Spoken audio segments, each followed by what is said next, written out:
Morning সবাইকে, কেমন আছো সবাই? আশা করি সবাই খুব ভালো আছো, আর আমিও বেশ ভালো আছি। আর আজকে কিন্তু হাঁটতে একটু তাড়াতাড়ি গেছিলাম, প্রায় 5টার দিকেই ঘুম দিয়ে উঠে গেছি। আর তারপর কিন্তু আমরা তিনজনে বেরিয়ে পড়েছিলাম, আমি, মা আর মামি। আর আজকে আমরা হাঁটতে হাঁটতে কিন্তু একদম নরেন্দ্রপুর স্টেশনের পাশ দিয়ে যাচ্ছিলাম। আর এখানে রাস্তাটা কিন্তু বেশ সুন্দর। আর আমি হাঁটতে হাঁটতে পেয়ে গেলাম একটা ফুল। হ্যাঁ, তোমরা আমার ভিডিওতে কিছু দেখতে পাও আর না পাও, 4টে ফুল নিশ্চয়ই দেখতে পাবে। সকালবেলা তো অনেক ফুল ফুটে থাকে, আর সেখান থেকে আমি কুড়িয়ে নিই, আমি কিন্তু ছিঁড়ি না, ঠিক আছে? সেইটা আমি ওখান দিয়ে কুড়িয়ে নিয়ে কানে দিয়েছি। আর তারপরে পেয়ে গেছি এই ফুলটা। এই ফুলটা আমি বেশ অনেক দিন পর দেখলাম, কলকাতায় এসে দেখিনি। তারপর কিন্তু আমরা বাড়িতে চলে এসেছিলাম, আর বাড়ি এসে আমি আমার 5000 স্টেপ কমপ্লিট করে নিয়েছি, কারণ আজকে হাঁটতে হাঁটতে অতটা কমপ্লিট হয়নি, সেই জন্য কিন্তু ছাদে আমি খালি পায়ে হাঁটছিলাম। আর সকালে খালি পায়ে হাঁটা কিন্তু খুব ভালো। বা তারপরে আমি খেয়ে নিলাম গরম জল, তার 1 ঘন্টা পর খেলাম একটা ডিম সেদ্ধ আর চা আর বিস্কুট।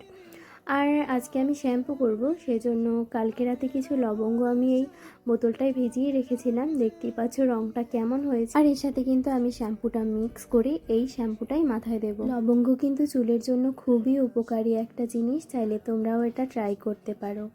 আর তারপরে আমি পুজো দিয়ে নিলাম। আর একটা গুড নিউজ হলো, আমি এখন শঙ্খ বাজাতে পারি। কলকাতায় যখন এসেছি তখন আমি মোটেও শঙ্খ বাজাতে পারতাম না। আর তারপর আমি তরমুজ খেতে খেতে রান্না করতে চলে এসেছিলাম। আজকে করেছি ঢ্যাঁড়স আলুর তরকারি, মাছ পাতুরি, আর হচ্ছে গিয়ে বড়া। মাছটা আজকে একটু বেশিই দাগ লেগে গেছে, তাই না বলো? আর রান্না করতে করতে আমার একটা পার্সেল চলে এসেছিলো, এটা আমি 100 বছর আগে অর্ডার দিয়েছি আর আজকে আসলো। বলো কেমনটা লাগে? এটা একটা লবণের বাটা আমি অর্ডার দিয়েছিলাম কাচে, বাট বাটাটা কিন্তু বেশ সুন্দরই হয়েছে। আর কিছু শুকনো লঙ্কা কিন্তু ছাদে দিয়ে এসেছি, ওটা রোদে শুকিয়ে গুঁড়ি করে নেব।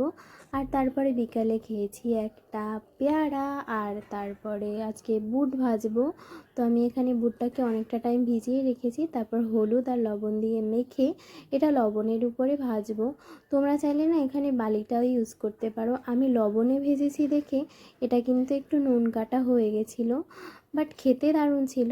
হাত দিয়ে মুছে খেলে অতটা লাগে না, বাট আমি বলবো তোমাদের বালিতে ভাজতে।